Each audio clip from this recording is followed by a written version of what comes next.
kita berusaha untuk belajar firman Tuhan. Itulah kekuatan baru kita, ya. Baik, teman-teman, sambil saya share webcam, saya mau share screen. Teman-teman boleh nggak di public chat ini tuliskannya apa sih yang paling teman-teman syukuri hari ini? Yang paling disyukuri pasti banyak sih ya, pasti banyak. Tapi kalau teman-teman boleh milih hal apa yang paling disyukuri hari ini, boleh share. Saya mau lihat teman-teman bersyukur apa hari ini ya.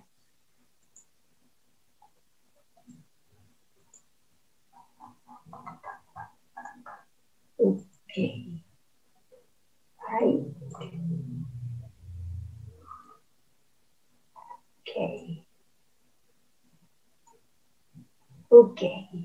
Oke, saya melihat ada beberapa yang sudah share. Sis Dita bilang saya bersyukur bertemu kembali dengan Anggi dan Audi. Yes, saya juga bersyukur ketemu Sis Anggi, dan saya baru ketemu pertama dengan Sis Audi, atau bukannya? Semoga belum tapi sepertinya Sis Audi selalu datangnya di Kamis ya.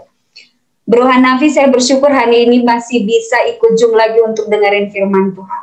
Oke, kalau dari saya teman-teman apa ya yang saya harus syukuri? Banyak banget hari ini yang saya harus syukuri. Tapi kalau ada yang bilang apa yang saya syukuri hari ini, saya bersyukur teman-teman, karena tadi pagi itu ada kesalahan teknis sedikit ya. Jadi saya sudah siapkan ini slide. Entah kenapa saya salah simpan. Udah selesai sampai slide-nya terus salah simpan. Jadi pertama itu udah ada miskomunikasi, terus salah simpan lagi. Saya bilang, Tuhan ini pelajarannya sudah susah. Terus saya salah simpan, dan saya lihat lagi, waduh saya harus ulang lagi ya. Tapi saya bersyukur Tuhan itu baik ya. Apapun di dalam hidup kita, Dia akan memampukan kita. Saya bersyukur bisa ketemu teman-teman dan kita bisa belajar bersama. Jadi teman-teman, yang paling penting itu adalah firman Tuhan yang harus kita pelajari. Jadi jangan melihat siapa yang membawakan, tapi firman yang penting yang harus kita belajar bersama ya. Teman-teman pasti sudah meluangkan waktu di tengah kesibukan untuk datang bersama dan belajar bersama. Baik, terima kasih. Saya melihat ada lagi 3. Oh, Sis Anggi, saya bersyukur kita bisa ketemu lagi di Zoom lagi, rindu akan Has. Yes, amin. Sis El, saya bersyukur dapat jumpa kawan-kawan seiman di Zoom biarpun berbeda negara dan bahasa. Yes, me too. Ya, senang banget ya ada Zoom ini bisa membantu kita untuk bertemu walaupun kita beda negara. Yes, amin. Thank you ya.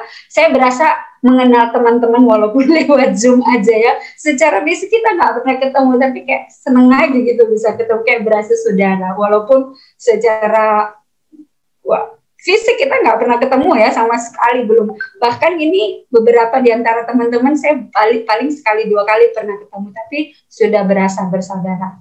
Karena memang ya di dalam Tuhan itu ya kita bersaudara ya teman-teman. Baik, kita mulai teman-teman. Kita tetap bersyukur. Saya mau mengundang sekali lagi untuk kita berdoa bersama. Mari kita berdoa. Tuhan, kami mau Tuhan hadir, urapi kami dengan Roh Kudus-Mu Tuhan, supaya kami boleh betul-betul mengerti firman-Mu pada hari ini. Ajar kami ajar kami untuk merendahkan hati kami Tuhan, dan lembutkan hati kami supaya kami boleh mendengar firman Tuhan dengan baik, dan kami boleh lakukan dalam hidup kami Tuhan. Di dalam nama Yesus, kami sudah berdoa dan kami mengucap syukur. Amin. Baik, teman-teman, ready dengan Alkitabnya ya. Walaupun saya munculkan di slide ini, saya mohon teman-teman boleh buka juga Alkitabnya, supaya siapa tahu saya ada kesalahan gitu ya.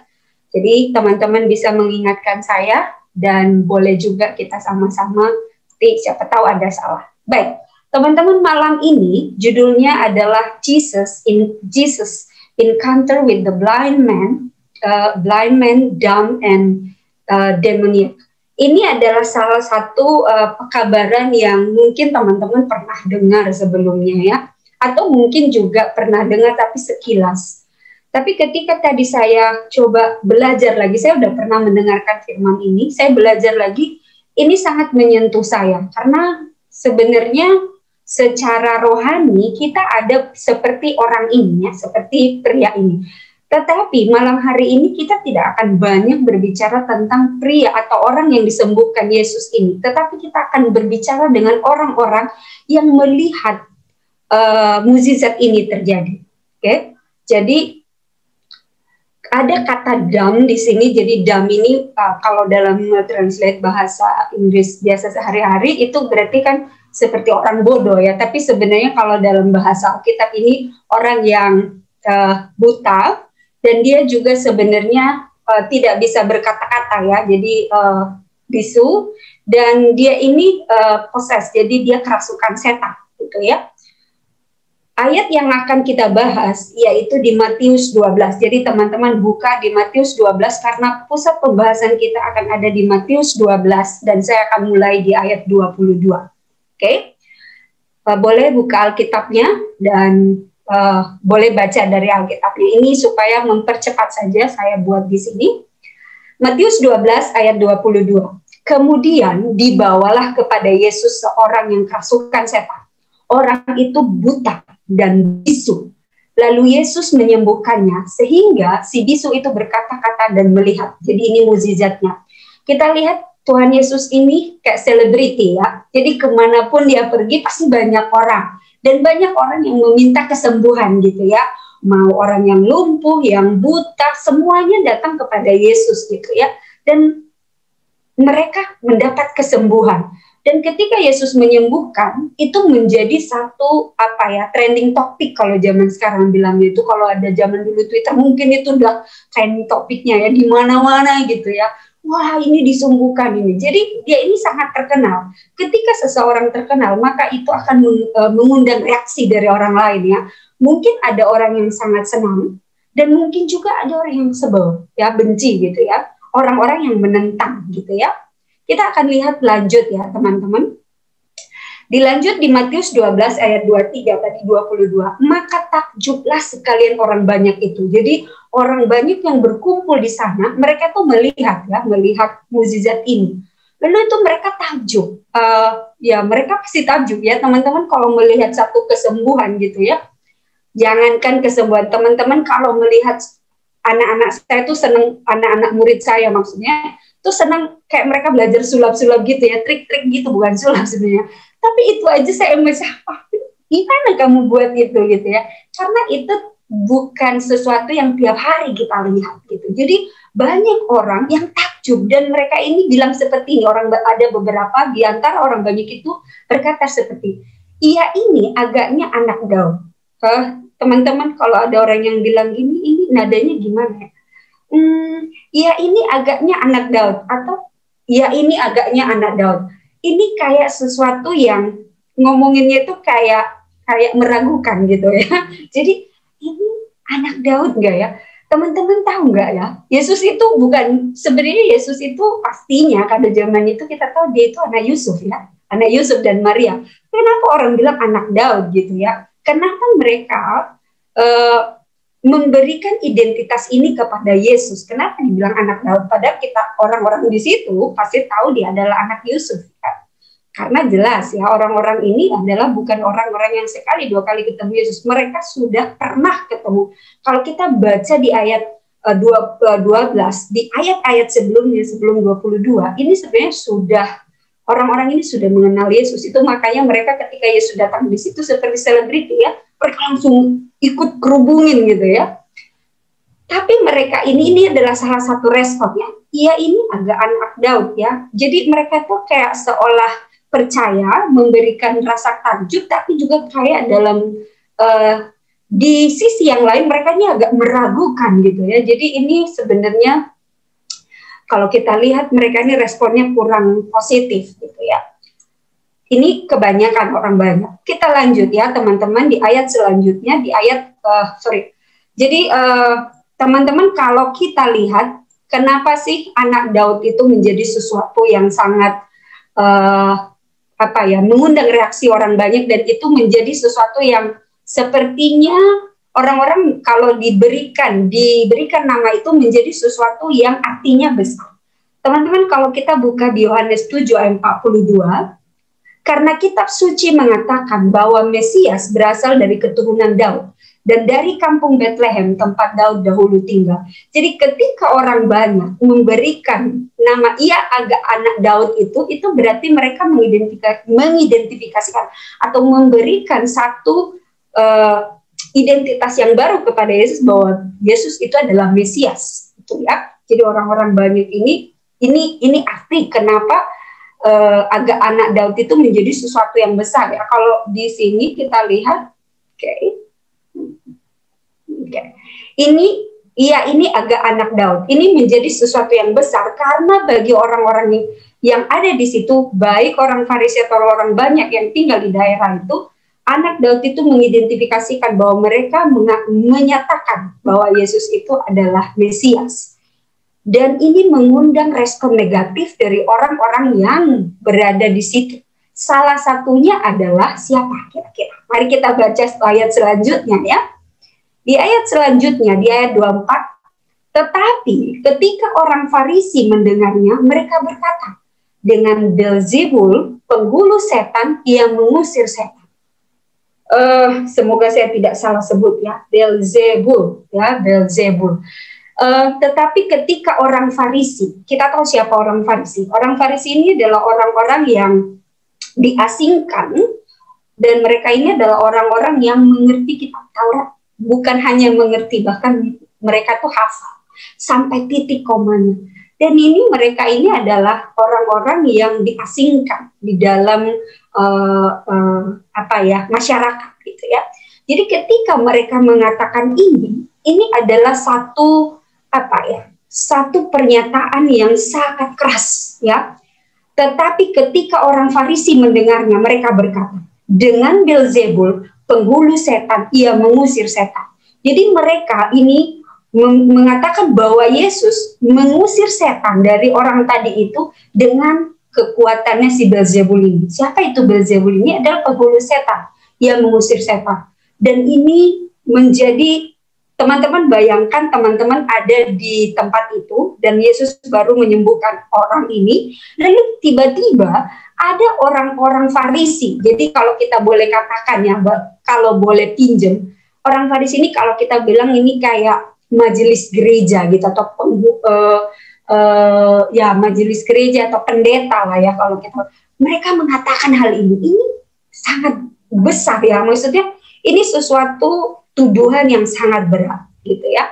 Teman-teman, saya coba cari apa sih itu Beelzebul ini, siapa sebenarnya ini, kenapa tiba-tiba Beelzebul ini timbul atau diungkapkan di sini dan disebutkan oleh orang-orang Farisi ya. Saya coba cari di beberapa sumber, di salah satunya di Bible Commentary dikatakan sini seperti ini ya. Siapa itu Beelzebul ya? Kalau kita lihat teman-teman coba buka di 2 Raja-Raja 1 ayat 2. Bro Hanafi boleh baca nggak ya? 2 Raja-Raja 1 ayat 2. Kebetulan saya tidak tuliskan di sini. Boleh Bro Hanafi bacakan? 2 Raja-Raja 1 ayat 2. 2 Raja-Raja 1 ayat 2. Pada suatu hari jatuhlah Ahazia dari kisi-kisi kamar atasnya yang ada di Samaria, lalu menjadi sakit. Kemudian dikirimnyalah utusan-utusan dengan pesan, pergilah mintalah petunjuk kepada Baal Zebub, Allah di Ekron, apakah aku akan sembuh dari penyakit ini. Baik, teman-teman. Terima kasih Bro Hanafi. Teman-teman, kita tahu bahwa sebenarnya Beelzebul ini adalah satu dewa yang ada di Perjanjian Lama, dan ini adalah salah satu dewa orang Ekron ya, Ekron. Jadi kalau di dalam bahasa literasinya dikatakan, dalam bahasa Ibraninya di literatur dikatakan nama ini kalau kita cari pengertiannya, ini memberikan satu makna bahwa dewa ini adalah Lord of Dung and Lord of Filth. Jadi dewa kejijikan sebenarnya. Jadi saya tidak bikin gambarnya di sini, ada gambarnya sebenarnya karena menurut saya tidak relevan. Tetapi intinya teman-teman, kalau kita pelajari lebih lanjut, ketika diberikan, ketika orang Farisi memberikan ya atau mempernyatakan kata itu, sebenarnya mereka ini menuduh Yesus melakukan sesuatu yang tidak maksudnya ini kayak sesuatu pernyataan yang sangat jahat sebenarnya ya. Kalau kita lihat ya, kamu ini kalau dalam bahasa sekarang itu kamu apaan sih Yesus, kamu itu menyembuhkan dengan kekuatan setan gitu ya, intinya begitu dia mau bicarakan. Dan setan di sini teman-teman, saya nggak mau bahas banyak tentang ini, intinya kita tahu bahwa Beelzebul ini adalah sebenarnya the prince of setan. Jadi ini dianggap kalau orang-orang yang menyembah ini adalah salah satu dewa kejijikan juga ya. Ini mereka ini perkataan atau orang-orang yang menyembah ini sebenarnya orang-orang yang menyembah untuk sesuatu yang, jadi kalau saya baca di resource itu, kalau misalkan kita mau membuang sesuatu penyakit dari tubuh kita, biasanya mereka orang-orang di sana yang mempercaya dewa ini mereka akan memanggil dan biasanya ini related dengan biasanya kerasukan gitu ya. Kalau kerasukan atau dianggap itu kutuk, maka mereka akan memanggil ini. Jadi ini kayak membuang untuk sesuatu yang tidak dianggap berkat kutuk. Jadi kalau ada dianggap kutuk ya kamu carilah dewa itu gitu ya. Jadi itu teman-teman, ini supaya kita mengerti aja runutannya ya. Baik, kita lanjutkan ceritanya teman-teman. Kita lanjutkan di ayat berikutnya, di ayat 25 ya. Di ayat 25, Sis Gita boleh bacakan nggak, Sis? Yes, tetapi Yesus mengetahui pikiran mereka, lalu berkata kepada mereka, setiap kerajaan yang terpecah-pecah pasti binasa, dan setiap kota atau rumah tangga yang terpecah-pecah tidak dapat bertahan. Iya, thank you, Sis Gita. Ini lucu juga ya Yesus meresponnya gitu ya. Teman-teman bisa nggak kebayang kalau teman-teman lagi khotbah kayak saya inilah ya, misalkan saya lagi sharing firman Tuhan, tiba-tiba ada yang bilang, kamu sayang, kamu pembohong gini-gini, kamu tuh gini. Itu pasti kayak deg gitu ya, kita itu pasti, apalagi nih Yesus, yang di Yesus itu anak Allah ya, dan dia tahu apa yang dibicarakan orang-orang Farisi.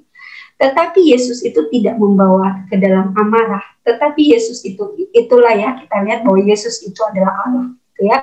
Dia tidak adu debat kusir sama orang-orang ini. Tetapi dia menjawab dengan pernyataan yang menurut saya, ketika saya pertama baca ayat 25, apa Yesus ngomong ini ya? Tetapi Yesus mengetahui pikiran mereka. Jadi dia tahu apa yang dipikirkan oleh orang-orang Farisi. Setiap kerajaan yang terpecah-pecah pasti binasa, dan setiap kota atau rumah tangga yang terpecah-pecah tidak dapat bertahan. Iya betul gitu. Terus why? Kenapa gitu ya? Kenapa Yesus ngomong kayak gini? Lucu juga ya. Kita lanjut di ayat 26 teman-teman. Oke, di ayat 26 Sis Helen boleh minta tolong bacakan Matius 12 ayat 26. Ayat 26, demikianlah juga kalau iblis mengusir iblis, ia pun terbagi-bagi dan melawan dirinya sendiri. Bagaimanakah kerajaannya dapat bertahan? Thank you Sis Helen. Jadi kalau saya paraphrase ya, jadi saya bahasakan dengan bahasa kita sekarang, tuh Yesus itu kayak bilang gini, oke, fine gitu ya, fine. Kalau memang saya ini temannya si setan itu, berarti kan saya itu ngapain saya usir setan juga gitu ya, bego amat gitu, mending saya tetap aja suruh setan di situ aja gitu. Karena saya nggak temennya, maka saya usir dia gitu kan, gitu, dia mau ngomong gitu sebenarnya. Tapi orang-orang ini nggak tahu ngerti apa nggak. Tetapi secara logika betul ya, teman-teman, kalau teman-teman berteman dengan seseorang, ngapain susah-susah against them atau apa ya, melawan mereka. Kalau teman ya pasti kita sokong dong gitu ya. Itu yang mau Yesus bilang, iya fine kalau kamu bilang saya itu temannya setan, saya menyembuhkan dengan Beelzebul. Tapi ngapain saya, kalau saya jadi temannya, ngapain saya usir dia gitu ya. For what gitu ya. Yesus ini pinter banget dia menjawab sesuatu dengan teka-teki, tetapi itu make sense, itu benar ya. Lanjut teman-teman, jadi ini ya, bagaimanakah kerajaannya dapat bertahan, ini dia mempertanyakan ya, kalau memang saya mengusir setan dan saya temannya setan, berarti sebenarnya itu saya kayak memecah belah ya. Dan kita tahu, dan orang-orang Farisi tahu, bahwa setan itu tidak mau dipecah belah. Makanya setan itu kuat, ya. Jadi itu sebenarnya kalau mereka punya pemikiran yang benar, itu apa yang dibilang Yesus ini udah menengking apa yang dalam pemikiran mereka. Lanjut ya teman-teman, ayat 27. Boleh saya minta tolong Sis Francy bacakan? Sis Francy, are you there? Oke, Matius 12 ayat 27. Jadi jika aku mengusir setan dengan kuasa Beelzebul, dengan kuasa siapakah pengikut-pengikutmu mengusirnya? Sebab itu merekalah yang akan menjadi hakimu. Oke, thank you Sis Francy. Jadi ini Tuhan Yesus itu melemparkan bola panas lagi kepada orang-orang Farisi ini. Oke, gitu ya. Kamu juga mengusir setan. Terus tapi setannya nggak keluar. Terus kamu ngusir dengan apa? Yesus bilang begitu. Jadi kamu sebenarnya ngusir apa gitu ya? Kalau kamu usir pakai dengan kuasa Roh Kudus, roh yang benar, roh Allah, ya pasti setannya hilang lah kan, karena hanya duduk kekuatan, yaitu kekuatan dari Tuhan Allah dan kekuatan setan. Kalau nggak hilang, berarti sebenarnya kamu tuh ngusirnya pakai apa nih? Yesus ini langsung udah tembak gitu ya, tapi dia udah nggak ngomong langsung. Karena memang di ayat sebelumnya teman-teman, ini orang-orang Farisi ini udah berniat mau membunuh Yesus ya. Karena kita tahu kejadian di sebelumnya, di ayat 22 sebelumnya, ayat 1 sampai 12 itu kita tahu bahwa ada kejadian sebelumnya itu Yesus dan murid-muridnya memungut gandum di hari Sabat dan lain sebagainya. Jadi ini orang Farisi ini udah kesel banget ya. Jadi mereka ini kayak mencari gimana nih Yesus bisa disalahkan. Tetapi bagaimanapun mereka cara mencari kesalahan Yesus, mereka nggak bisa gitu ya. Karena memang Yesus tahu dan Yesus mengerti apa yang ada dalam pemikiran mereka. Siapa yang mengerti hati, teman-teman? Siapa yang mengerti hati? Tuhan bilang bahkan setan pun tidak bisa membaca hati kita. Hanya pencipta kita. Ya hanya Allah yang punya kuasa itu. Karena dia menciptakan kita. Nah, jadi itu sangat jelas sekali memberikan gambaran kepada kita. Memang Yesus itu adalah Allah. Ya? Oke, lanjut ya teman-teman. Semoga teman-teman tidak tertidur. Jangan kalau ada yang tertidur. Kita lanjutkan ayat selanjutnya ya. Oke. Teman-teman, kalau kita lihat kebenciannya orang Farisi ini bukan nggak berdasar. Karena mereka merasa bahwa Yesus ini menjadi satu kekuatan yang besar, dan mereka tuh cemburu dengan banyak sekali perhatian yang diterima oleh Tuhan Yesus, dan banyak orang yang percaya kepada Tuhan Yesus.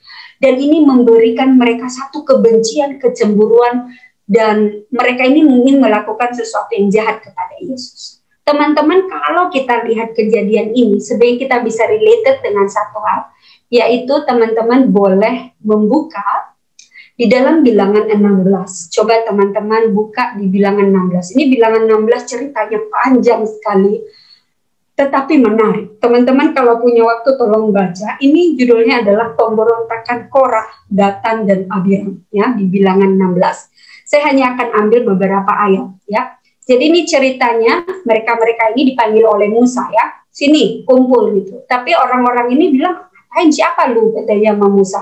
Kamu ini jangan kamu meninggikan diri, jangan kamu merasa bahwa kamu pemilik dikuduskan oleh Tuhan dan kamu meninggikan diri, intinya begitu. Jadi ini mereka bertim ya, ingin melawan Musa, ingin memberontak kepada Musa. Kalau kita lihat di bilangan 16 ayat 3, saya boleh minta tolong siapa ya? Sis Amel, bolehkah baca di bilangan 16 ayat 3? Sis Amel, boleh minta tolong? Bilangan 16 ayat 3, maka mereka berkumpul mengurumuni Musa dan Harun serta berkata kepadanya, sekarang cukuplah itu, segenap umat itu adalah orang-orang kudus dan Tuhan ada di tengah-tengah mereka, mengapakah kamu meninggi-ninggikan diri di atas jemaat Tuhan? Oke, terima kasih. Jadi intinya teman-teman boleh baca ya, ini Korah, Datan, dan Abiram ini, mereka ini nggak mengakui siapa itu Musa dan Harun. Dan mereka menganggap bahwa kamu itu bukan imam dan kamu tuh nggak berhak atas kita gitu ya. Padahal mereka sudah tahu bahwa Allah itu memilih dan mengasingkan orang Musa dan Harun pada saat itu. Tetapi ini mereka itu kayak mengambil satu persekongkolan untuk melawan, memberontak ya, untuk orang-orang yang anointed, diunjuk oleh Tuhan, diurapi oleh Tuhan. Mereka tuh nggak mau ya, maksudnya mereka ini kayak nggak mau turut sama yang sudah diurapi oleh Tuhan. Itu menjadi salah satu yang kita lihat di sini. Teman-teman, kita nggak punya waktu untuk membaca ini semua, tapi saya mau kita melihat di ayat yang paling terakhir. Apakah yang terjadi dan di akhir pemberontakannya Korah, Datan, dan Abiram? Di akhirnya itu ya, setelah kejadian itu, kita boleh teman-teman, boleh saya minta tolong Sis Dita boleh bacakan Bilangan 16 ayat 49. Bilangan 16 ayat 49.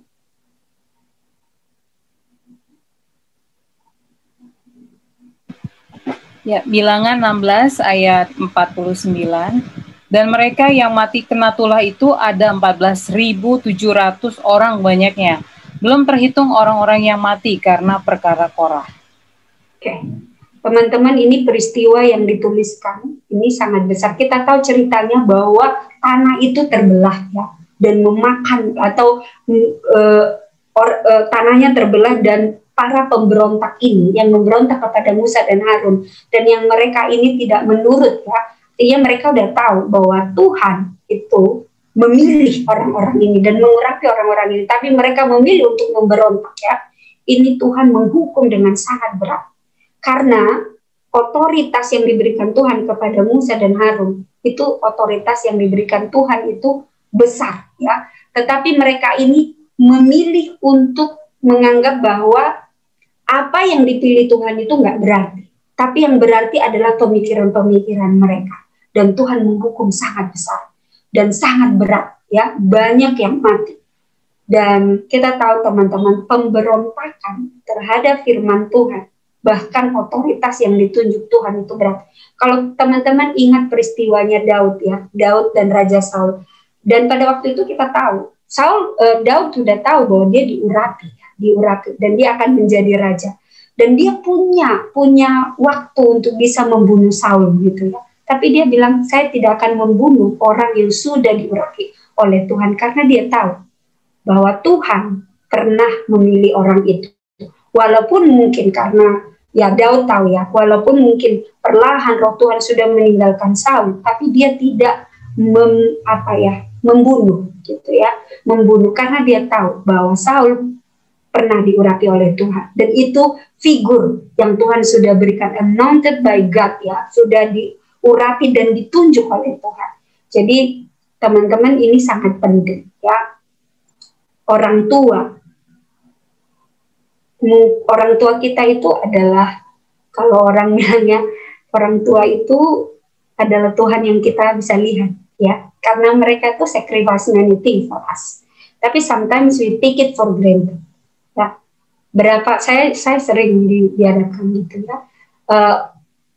Mungkin orang tua kita nggak selalu perfect, tetapi kita menghormati mereka bukan karena mereka perfect, tetapi karena kita mengenal Tuhan, sehingga kita tahu kita harus menghormati orang tua kita. Demikian juga pastor di gereja atau pendeta di gereja. Teman-teman, kita tahu pendeta itu tidak sempurna, banyak juga kekurangannya ya. Tetapi kita tahu mereka ini adalah pilihan Tuhan dan mereka sudah diurapi Tuhan. Kita harus menghormati mereka bukan karena merekanya, tetapi karena Tuhan ya, karena Tuhan yang kita sembah sudah mengurapi mereka, maka kita harus menghormati figur itu ya, menghormati otoritas yang mereka pegang. Jadi ini satu hal yang saya pikir iya ya, benar Tuhan. Kadang-kadang itu kalau kita lihat pendeta atau siapapun, kayaknya aku nggak maulah dengar khotbahnya dia itu kayak gini. Kalau dia khotbah baru saya mau dengar gitu. Itu sebenarnya kita berdosa ya. Karena ketika mendengar firman Tuhan, kita tidak peduli itu dari siapa, selama itu kebenaran dan dia membawa satu dari firman Tuhan dan itu kebenaran, kita harus taat ya dan setia atas firman Tuhan. Itu satu hal yang, satu insight seperti Bro Hanabi bilang tadi ya, satu insight. Baik teman-teman, kita lanjutkan, masih panjangnya cerita ini dan semoga saya bisa ngomong dengan cepat. Mari kita lanjutkan. Oke. Selanjutnya, teman-teman. Di Matius 12 ayat 28, boleh Bro Hanafi atau Bro Hanafi deh bacain, Bro. Ya, Bro. Matius 12 ayat 28, tetapi jika aku mengusir setan dengan kuasa roh Allah, maka sesungguhnya kerajaan Allah sudah datang kepadamu. Oke. Ini pernyataan yang sangat sangat kuat dari Tuhan Yesus ya. Tetapi jika aku mengusir setan dengan kuasa roh Allah, jadi ya mereka udah tahu bahwa Tuhan Yesus bisa mengusir setan itu karena ada Roh Kudus ya. Maka sesungguhnya kerajaan Allah sudah datang kepadamu. Teman-teman, ketika Roh Kudus datang ya, itulah yang mengubahkan kita. Dan ketika Roh Kudus mengubahkan kita, maka kita tahu kerajaan Allah sudah datang kepadamu ya, kepada kita. Selama hati kita tidak dipenuhi oleh Roh Kudus, maka sebenarnya seberapa hebat pun kemanusiaan kita untuk melakukan semua firman Tuhan itu kita tidak akan bisa. Kenapa? Karena selama ini sebagai manusia biasa kita nggak bisa melakukan kecuali kita dipenuhi oleh Roh Kudus. Ya, itu satu pernyataan yang sangat besar yang Tuhan Yesus berikan di ayat 28. Kita lanjutkan teman-teman. Oke, selanjutnya di ayat 29 saya bacakan buat kita semua. Matius 12 ayat 29. Atau bagaimanakah orang dapat memasuki rumah seseorang yang kuat dan merampas harta bendanya apabila tidak diikatnya dahulu orang kuat itu. Sesudah diikatnya barulah dapat ia merampok rumah itu. Ini sebenarnya seperti kata-kata atau teka-teki gitu ya. Tuhan Yesus itu kalau ngomong kadang nggak langsung to the point. Tetapi siapa yang berakal budi, dia mengerti apa yang Tuhan Yesus maksudkan di sini. Atau bagaimanakah orang dapat memasuki rumah seseorang yang kuat dan merampas harta bendanya apabila tidak diikatnya dulu orang kuat itu. Jadi artinya seseorang yang masuk ya, artinya seseorang kalau ada pencuri ya, dia mau merampas, dia tidak mungkin bisa merampas kalau dia tidak bisa mengalahkan tuan rumahnya. Kalau dia bisa mengalahkan tuan rumahnya, berarti dia lebih kuat dari tuan rumahnya itu ya, merampok rumah. Jadi Tuhan Yesus mau bilang, kalau saya itu, kamu bilang saya itu mengalahkan dengan kekuatan Beelzebul ya, dengan kekuatannya si setan itu, berarti sebenarnya saya harus lebih kuat dari yang si orang yang dimasuki oleh setan tadi gitu ya. Tetapi dia bilang ya, sesudah barulah ia dapat. Artinya Tuhan Yesus mau bilang gini, saya lebih kuat dari kekuatan yang saya dapatkan ya. Kekuatan yang saya dapatkan itu lebih kuat daripada apa yang merasuki si orang tersebut. Maka saya dapat mengalahkan dan mengusirnya. Kalau saya nggak lebih kuat, saya nggak dapat mengusirnya. Jadi Tuhan itu menyatakan bahwa Allah itu lebih kuat dari kekuatan dunia ini. Itu dia mau katakan. Jadi Tuhan Yesus bilang, kalau kamu lebih kuat, kalau kamu nggak lebih kuat dari tuan rumahnya, kamu nggak mungkin bisa mengalahkan. Ya, kita nggak mungkin bisa mengalahkan. Teman-teman, tahun 2008 itu saya di Makassar. Suatu ketika itu saya ingat jam 11 ya. Jam 11 siang itu jadi sekolah saya ini adalah sekolah yang dulunya rawa-rawa gitu ya. Dan dia dibangun. Kita lagi membangun lantai 4. Lantai 4 ini bagi banyak orang bilang itu tempat pembuangannya jin lah, apalah gitu ya. Tapi kita berdoa semoga tidak ada apa-apa. Nah pas jam 11 itu ada seorang anak perempuan, dia itu naik ke lantai 4, dia mau melakukan percobaan kimia kalau saya nggak salah. Tiba-tiba di bawah lantai 4 itu tuh kantor saya, itu terdengar teriakan yang sangat kencang. Kita tuh sampai, apa itu? Kita pikir ada sesuatu yang jatuh atau kebakaran atau ada bom atau apa gitu. Dan teriak-teriak, akhirnya saya lari ke atas, saya lihat, gimana itu suara? Ternyata itu ada di satu lab dan salah satu orang anak itu duduk kejang-kejangnya. Kita takut ini bagaimana ini gitu ya. Lalu ketika kita pegang dengan orang ini, anak ini, dia mengenali kita semua. Wah kamu, semua dosa-dosanya kita tuh ditahu ya. Ternyata dia sedang kerasukan begitu. Lalu kita berdoa bergantian gitu ya. Dan berdoa, tidak ada kita lakukan apa-apa, kita tahu bahwa Tuhan itu kuasanya lebih besar gitu ya. Lalu akhirnya dikasih minum dan akhirnya dia berhenti gitu dari kerasukannya. Lalu kita bawa ke rumah. Sampai di rumah teman-teman itu kita bawa kepada orang tuanya, dan orang tuanya itu ketakutan. Ternyata kita baru tahu anak ini adalah anak seserahan. Bagaimana itu? Jadi orang tuanya punya bisnis, anak ini kayak menjadi anak tunggal gitu ya. Jadi dia itu udah diserahkan begitu. Lalu ya saya nggak mau cerita itu teman-teman. Tapi yang paling saya mau bicarakan, saya dan teman-teman yang berdua pada waktu itu, kita tuh bukan orang hebat, kita juga berdosa. Tapi kita percaya kepada Tuhan dan Tuhan memberikan itu. Jadi saya percaya ya, ketika kita menyerahkan betul-betul hidup kita kepada Yesus dan berserah kepada Yesus, kekuatan dunia ini sebenarnya nggak berarti ya. Jadi itu bukan saya katakan saya hebat atau teman-teman yang lain hebat ya, enggak. Kita tuh banyak banget dosa kita, kamu bisa aja suka begini gitu ya. Tetapi Tuhan memampukan ya. Jadi kalau kita betul-betul seeking for God, itu benar-benar Tuhan memampukan dengan hati yang benar ya. Itu salah satu kunci, dan kita berdoa sungguh-sungguh. Jadi mungkin teman-teman punya pengalaman yang lain, I don't know. Tapi saya percaya setan itu berkuasa. Tetapi di atas setan itu nggak ada apa-apa kalau kita percaya kepada Tuhan Yesus. Kita bisa mengalahkan itu. Dan Yesus bilang ya, di dalam kemanusiaannya dia pun bisa mengalahkan setan. Jadi itu bukan ucapan jempol ya teman-teman. Kita lanjut. Baik. Oke. Ayat 30. Matius 12 ayat 30 kita lanjutkan ya teman-teman. Tuhan Yesus berkata, siapa tidak bersama aku, ia melawan aku. Dan siapa tidak mengumpulkan bersama aku, ia mencerai-beraikan. Selanjutnya di ayat 31, teman-teman, sebab itu aku berkata kepadamu, segala dosa dan hujat manusia akan diampuni, tetapi hujat terhadap Roh Kudus tidak akan diampuni. Teman-teman, ini satu pernyataan, dan mungkin ayat ini pasti sering teman-teman dengar ya. Saya tidak akan berkata banyak di sini, tetapi kenapa hujat terhadap Roh Kudus tidak akan diampuni? Karena ini adalah pertolongan terakhir yang kita tahu. Ketika Yesus naik ke surga, dia meninggalkan Roh Kudus. Kenapa Roh Kudus itu sangat powerful sekali ya? Kenapa itu kalau kita berdosa kepada Roh Kudus? Karena tanpa Roh Kudus kita tidak akan pernah bisa, teman-teman, menghilangkan ya.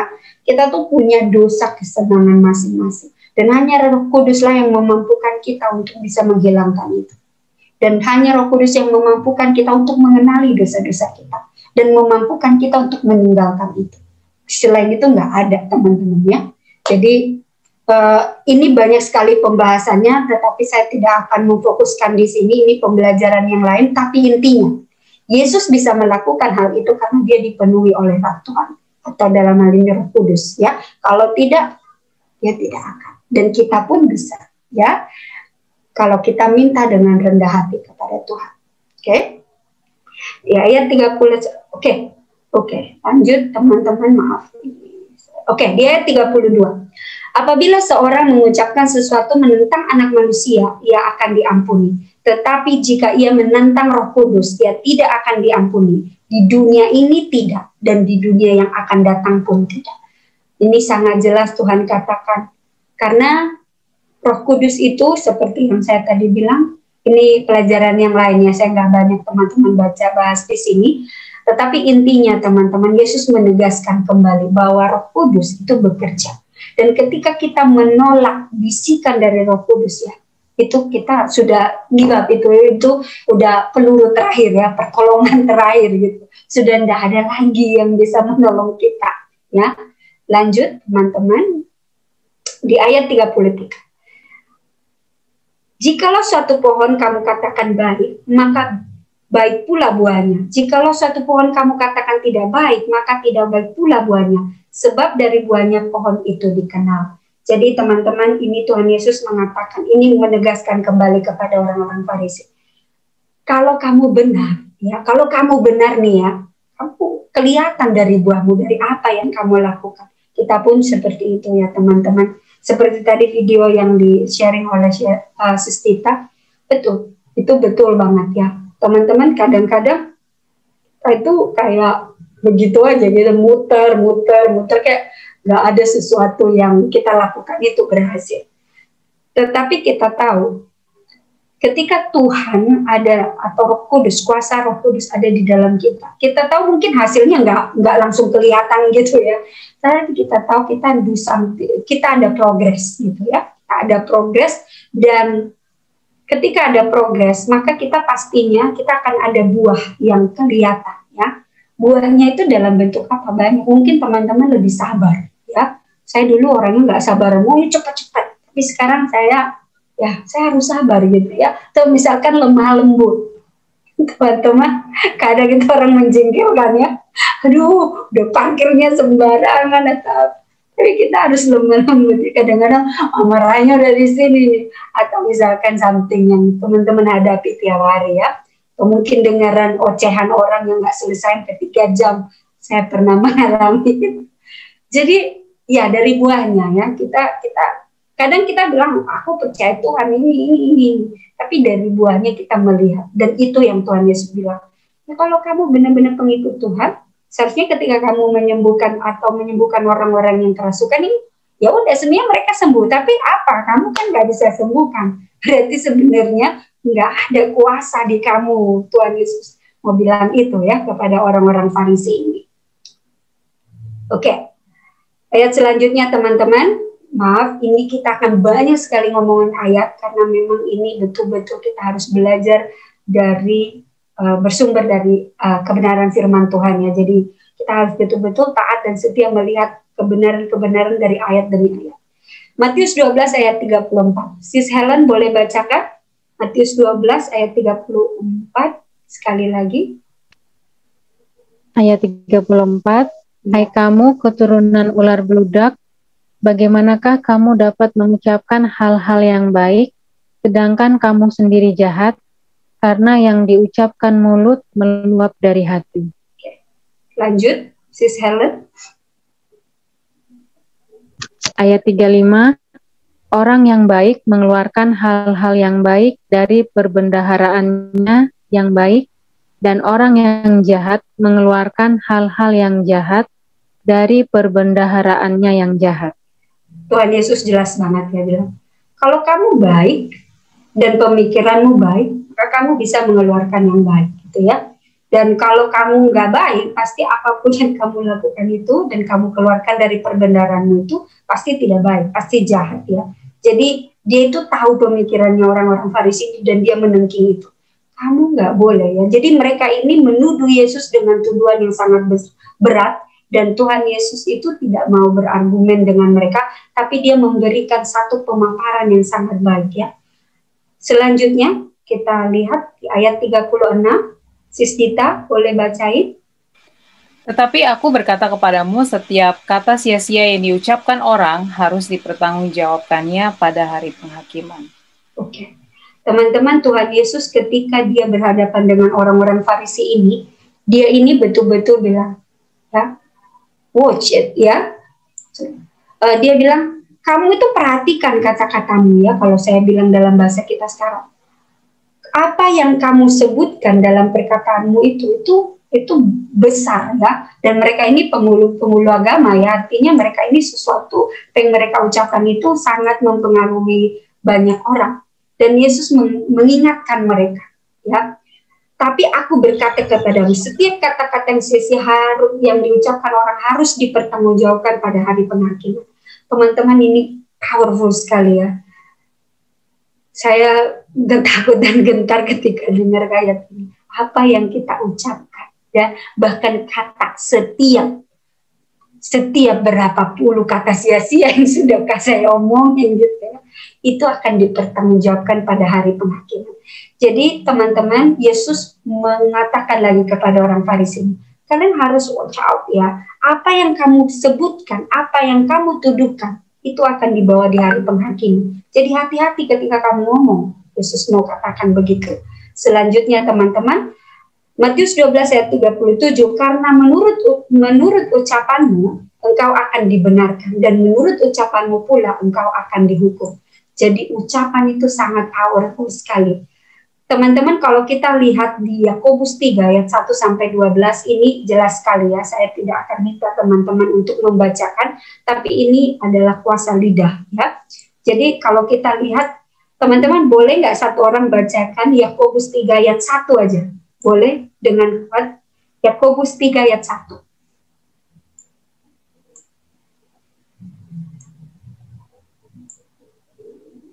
Yakobus 3 ayat 1. Ada yang bisa bacain? Siapa aja? Saudara-saudaraku, janganlah banyak orang di antara kamu mau menjadi guru. Sebab kita tahu bahwa sebagai guru kita akan dihakimi menurut ukuran yang lebih berat. Teman-teman kalau baca ini, karena saya guru, saya benar-benar mikir, aduh, kata-kata apa yang saya sudah berikan kepada murid-murid saya ya. Jangan-jangan saya bersaksi dusta, gitu ya. Teman-teman, yang mau saya tegaskan adalah bahwa kata-kata kita, ya, kadang-kadang teman saya tuh ngajar udah hampir lebih 18 tahun ya, 17 tahun. Itu saya udah lupa apa yang saya omongin kepada murid-murid saya. Murid-murid saya sudah banyak punya anak, dan satu hal setiap saya bertemu mereka atau reuni atau ngomong itu, mereka selalu bilang, Miss, saya selalu ingat Miss bilang ini. Saya udah lupa saya bahkan pernah ngomong begitu ya. Tetapi teman-teman, kata-kata yang keluar dari mulut kita itu powerful sekali, dan itu bisa mempengaruhi hidup orang sepanjang hidupnya. Itu bisa merubah orang menjadi baik atau menghancurkan seseorang. Jadi kuasa lidah itu benar-benar sangat powerful sekali, dan itu Tuhan Yesus ingatkan ya. Dan ini juga Yakobus mengingatkan ya. Di ayat 9, dengan lidah kita memuji Tuhan Bapa kita, dan dengan lidah kita mengutuk manusia yang diciptakan menurut rupa Allah. Di ayat 10, dari mulut yang satu keluar berkat dan kutuk. Hal ini saudara-saudaraku tidak boleh demikian terjadi. Jadi Yakobus mengatakan bahwa mulut atau lidah kita tuh powerful sekali. Dan dengan lidah kita yang satu ini tidak mungkin kita keluar berkat dan kutuk di saat yang bersamaan. Jadi kita nggak boleh memiliki dua tuan. Jadi artinya teman-teman, sebagai manusia biasa kita sering mengkutuk, sadar atau tidak sadar. Tetapi dengan kuasa Roh Kudus maka kita bisa mengubah itu. Kalau nggak ada kuasa Roh Kudus maka kita sering sekali mengucapkan kata-kata yang mungkin menyakiti orang-orang terdekat kita. Bahkan mungkin adik kita, atau saudara kita, atau mungkin suami, istri, pacar, ya, I don't know ya. Jadi itu mungkin satu hal yang mungkin kita harus ingat kembali, bahwa kata-kata ya itu sangat powerful sekali. Baik, yang terakhir teman-teman, kita tidak akan berhenti di ayat itu, kita akan lanjutkan sedikit di Matius 12 ayat 43 dan 44. Saya akan bacakan supaya lebih cepat. Ayat 43. Ini lanjutan ya teman-teman, kalau di perikopnya ini lanjutan selanjutnya ya. Kalau teman-teman lihat ada judul baru di situ. Apabila roh jahat keluar dari manusia, ia pun mengembara ke tempat-tempat yang tandus mencari perhentian, tetapi ia tidak mendapatkannya. Di ayat yang ke-44, lalu ia berkata, aku kembali ke rumah yang telah kutinggalkan itu. Maka pergilah ia dan mendapati rumah itu kosong, bersih, tersapu, dan rapi teratur. Ya, kalau kita lihat di sini, ini dari pembicaraan dia dengan Yesus dengan orang Farisi. Selanjutnya adalah perikop ini. Dan kenapa Yesus mengatakan ini ya? Jadi, kalau kita lihat ketika roh jahat itu keluar dari kehidupan kita ya, kalau mungkin maksudnya nggak selalu. Ya, kalau kita lihat di terjemahan selanjutnya, roh jahat di sini juga itu bisa dosa-dosa kita, ya, dosa-dosa kesayangan kita. Ketika itu keluar dari manusia, si roh jahat ini mengembara, mencari tempat yang lain yang bisa dia singgahi. Tetapi ia tidak mendapatkannya. Lalu ia berkata, aku akan kembali ke rumah yang telah kutinggalkan. Balik lagi ke rumah yang kutinggalkan itu, jadi orang yang dulu menjadi tuannya, maka pergilah ia dan mendapati rumah itu kosong. Berarti kalau rumah kosong tidak ada penghuninya ya teman-teman, kita tahu tidak ada yang mengisinya. Bersih, tersapu, dan rapi teratur. Di ayat selanjutnya dikatakan di situ, Lalu ia keluar dan mengajak 7 roh lain yang lebih jahat daripadanya. Dan mereka masuk berdiam di situ. Maka akhirnya keadaan orang itu lebih buruk daripada keadaan semula. Demikian juga akan berlaku atas angkatan yang jahat ini. Kenapa Yesus mengatakan ini? Ini di highlight, saya highlight mendapati rumah kosong. Teman-teman, jika kita sudah melakukan pertobatan, kita meninggalkan dosa-dosa kita, roh-roh yang kekuatan si jahat itu keluar dari kita. Tetapi kita tidak mengisi hidup kita dengan kebenaran firman Tuhan, maka kita kosong. Ketika kita kosong, teman-teman, itu gampang sekali dimasuki apapun. Bahkan sampah pun bisa masuk. Karena kosong. Sesuatu yang kosong itu pasti harus diisi sesuatu. Kita tahu itu di hukum fisika. Ya, nggak ada yang kosong, nggak ada yang hampa. Ya, pasti ada pengisinya. Itu udah dari sononya. Jadi ini Yesus mau mengatakan bahwa jangan kosong. Ya, artinya bahwa ketika kita meninggalkan semua itu, ini dia menuju kepada orang Farisi. Ketika kita meninggalkan semua itu, isi dengan yang baru. Ya, jangan tinggal begitu aja. Jangan menganggap ya udah saya sudah meninggalkan itu. Tetapi dan saya sudah bertobat, tetapi kita tidak mengisi dengan kebenaran firman, maka kita kosong. Dan ketika kita kosong, itu ada kejahatan lainnya yang mengintip. Teman-teman pernah nggak? Teman-teman itu kayak bertobat tidak makan sesuatu. Saya tuh pernah bertobat tidak mau makan. Jadi itu saya suka sekali dengan jus pepaya. Itu jus pepaya itu bisa sampai 1 botol gede gitu. Tetapi itu mengakibatkan sesuatu yang tidak baik di perut saya. Lalu saya bertarak, saya nggak mau minum banyak gitu ya. Jadi saya nggak mau minum banyak. Tetapi suatu waktu saya kepengen banget, saya minum terlalu banyak. Teman-teman, itu 3 hari saya diare gitu ya. Itu mungkin kurang related dengan ini, tapi apa yang saya mau ngomongin gini. Jadi ketika kita sudah bertobat dengan sesuatu, tapi kita tidak isi dengan sesuatu yang baik dan benar, dan itu dari Allah, maka ada kejahatan lain yang akan memasuki hati kita. Ya, baik. Teman-teman, saya berpikir ini pelajaran cukup sulit ya. Harus berdoa masing-masing supaya Tuhan memberikan satu penerangan, insight bagi kita. Supaya tidak sia-sia kita belajar, ya. Baik. Ini adalah ayat terakhir bagi kita malam ini. Boleh saya minta teman-teman membuka di Mazmur 51 ayat 10, 11, dan 12. Saya boleh minta Bro Johan membacakan Mazmur 51 ayat 10, 11, dan 12. Saya buat dalam versi yang lain di sini karena ada banyak kan, ada hal-hal yang saya Bro Johan. Ya. Mazmur 51. Mazmur 51 ayat 10. Ayat 10. Oh ya, Mazmur 51 ayat 10. 11 dan 12. Ya. Biarlah aku mendengar kegirangan dan sukacita. Biarlah tulang yang kau remukkan bersorak-sorak kembali. Ayat yang 11, sembunyikanlah wajahmu terhadap dosaku. Hapuskanlah segala kesalahanku. 12, jadikanlah hatiku tahir, ya Allah, dan perbaharuilah batinku dengan roh yang teguh.